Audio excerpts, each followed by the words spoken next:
اللہ نے انسان کو دو تین چیزوں میں انفرادیت عطا کی ہے۔ پہلی انفرادیت اللہ نے انسان کو یہ عطا کی ہے کہ اللہ نے دنیا کی چیزوں کو انسان کے لیے مسخر کر دیا۔ دنیا کی چیزیں اللہ نے انسان کے قابو میں دے دی، انسان ان سے کام لیتا ہے۔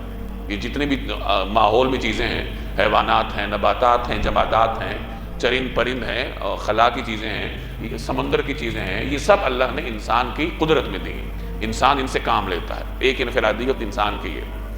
دوسری انفرادیت انسان کی یہ ہے کہ انسان کو اللہ نے ارادہ اور اختیار دیا ہے، یعنی وہ ان چیزوں کو اپنے ارادے سے استعمال کرتا ہے۔